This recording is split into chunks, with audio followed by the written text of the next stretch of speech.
망했어요. 知ってるはずだよ。この世界は何でも思い通りにしてくれるって。君が現実から逃げ出す時に何でも用意して待っててくれる世界だって。子供の頃からそうしてたはずだろ。本当はそれは世界を飲み込むことのできるすごい力なんだ。ユラ、今やってるのは射撃訓練じゃない。サバゲーを理解することなんだ。精密射撃とサバゲーとは実は何の関係もない。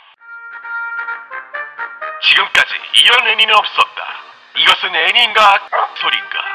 애니메이션 명가 가이낙스에서 내놓은 최고의 명작 등해조치라체 스텔라 고등 아니. 등해조치라체 스텔라 여학원 고등부 시스트립 진짜. 등해조치라체 스텔라 여학원 고등부 C큐브 지금 시청하세요. 미친 소리.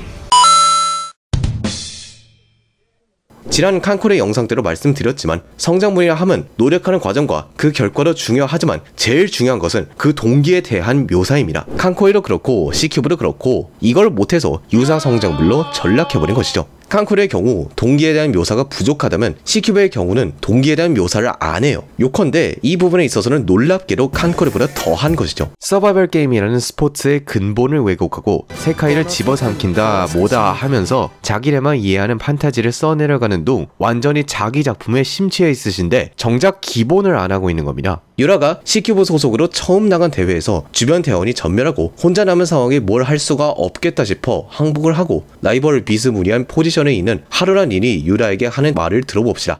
あなた、なぜ最後まで戦わなかったの？何の覚悟もなくサバゲーをする。あなたのその態度はとても不愉快。 무슨 의도의 연출인지는 알겠죠? 유라의 연약한 마음을 조명하고 성장의 계기를 만들어주겠다는 것이죠. 이 이후에 부장인 소노라도 유라의 신경을 따따블로 긁어주면서 확실한 계기가 만들어집니다. リンの言う通りだ。今日のユラリンは仲間の犠牲を無駄にして逃げ出した。今日みたいな真似は二度とするな。 그리고 각오를 다졌다는 의미로 머리를 자른 유라. 여기까지는 그래도 괜찮은 편이죠. 기본은 지키고 있으니까요. 문제는 이후부터 시작됩니다. 작품은 5화부터 유라의 전체적인 분위기가 점차 이상해지고 있음을 강조하고 있습니다. 닌과의 대면 이후 유라는 점차 승리에 집착을 하게 된 것이죠. 이는 소로라가 추구하는 최선을 다해 즐기는 서바이벌 게임이라는 이념과 충돌할 수밖에 없습니다. 나중에 일이 터질 것이다 하고 암시를 하고 있다 보는 게 맞겠죠. 이런 스탠스를 5화와 6화에서 유지를 하다가 7화에서 결국 일이 터집니다. 큰 대회를 앞두고 있는 유라와 소노라가 갑자기 저격수의 습격을 받습니다. 비비탄이긴 하지만 불법 개조된 총으로 자칫했다가 큰 부상을 당할 수도 있는 위험한 상황에 놓인 것이죠. 소노라는 도망치자고 하지만 유라는 역으로 저격수를 치자고 하며 앞으로 달려나갑니다. 달려나가는 유라의 옆에서 차가 달려오고 소노라가 유라를 구해주다가 부상을 당해 병원에 입원하게 됩니다. 그렇게 소노라는 당장 눈앞에 다가온 대회에 나갈 수가 없게 되었죠. C큐브 부원들은 부장이자 최고 실력자인 소노라가 경기에 나설 수가 없게 되자 경기를 포기하게 되지만 유라가 소노라에 대한 책임을 느껴 멋대로 대회에 C큐브를 참가시키고 나머지 부원들을 설득하기에 이릅니다. 승부욕을 불태우며 엄격한 맹훈련에 도입하는 유라. 하지만 즐겁게 서바이벌 게임을 하자는 부원들의 모토와는 맞지 않았던 탓에 충돌이 일어나죠. 지나친 승부욕으로 인한 갈등, 오락과 진지함의 차이. 스포츠면에서는 흔한 클리셰죠. 이 클리셰가 나온 시점에서 작품의 의도는 확실해집니다. 팀 내부의 갈등을 그리며 각 인물의 성장을 다루는 휴먼 드라마를 연출하시겠다는 이거죠. 그런데 이렇게 갑작스럽게 동기를 부여할 거였으면 저 쓸데없이 혼란스럽기만 한 고유결계 연출의 환화를 통째로 투자할 것이 아니라 유라의 서바이벌 게임에 대한 동기를 좀 더 묘사하시는 것이 어땠을까요? 닌과 소노라에게 일가를 듣고 그걸 계기로 각성했다는 것은 알겠는데 저렇게까지 흑화를 할 만한 이유를 도저히 모르겠거든요. 거기다 애초에 암만 노력을 하고 있고 재능이 있다고는 해도 유라는 서바이벌 게임의 초짜예요. 심지어 1학년이고 그런 애가 다른 선배들을 지도한다고요? 다른 애들은 그걸 고분고분 듣고 있고 이쯤 되면 기가 차서 말이 안 나와요. 어이가 없네. 왜 유라가 저렇게 됐는지에 대한 설명을 두리뭉실하고 그런 주제에 유라가 갈등을 하고 있다는 사실만을 억지로 전달하고 있는데 대체 어떻게 주인공한테 몰입을 하겠습니까? 시청자의 입장에서 보면 유라는 이제 곰이라는 소녀, 고민하는 주인공이 아니라 그냥 이상한 여자로밖에 보이질 않는다는 말입니다. 관중을 설득할 생각이 1도 없는 거죠. 플롯의 설득력, 핍진성 따위는 이미 뜨끈한 국밥 한 그릇에 말아 먹은 겁니다. 이렇게 국밥 한 그릇 드시고도 든든해지지 못하셨는지 이제 2그릇까지 달리십니다. 소노라와 린이 사이좋게 한방에서 대화를 하는 장면을 보여줍니다. 자, 이쯤에서 잠시 3화로 돌아가 보죠. 昔も今もこの先も私はあなたを許さない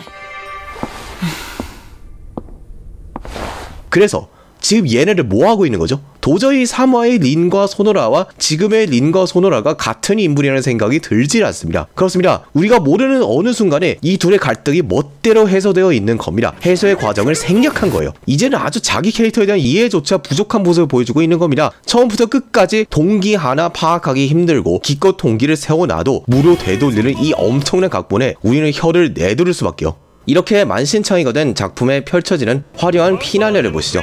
弾はまだ残っています続けましょう全力で楽しみましょう倒れる時まで笑っていましょう C キューブにファイナルゲームなんてないんです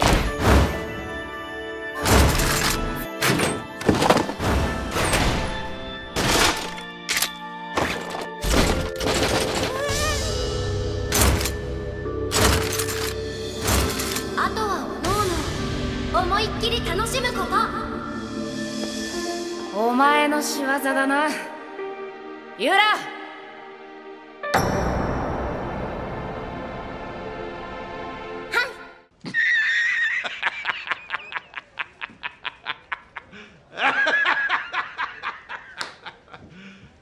You serious? 4화에서 갑작스럽게 등장하시더니 그 이후로 단 한 번도 언급되지 않았고 단 한 번도 쓰이지 않았던 그 설정이 다시 돌아왔습니다. 소노라가 유학을 가기 전에 마지막 서바이벌 게임을 펼치는 장면인데 정신을 차리고 돌아온 유라가 고유 결기를 펼쳐 스텔라 학원의 전 학생들을 구현시켜 그 안에서 밖의 시간에 구애받지 않고 실컷 서바이벌 게임을 즐기게 되죠. 뭐 요컨대 정신과 시간의 방 그리고 아이오니온 헤타이로이가 섞여 들어간 끔찍한 혼종입니다.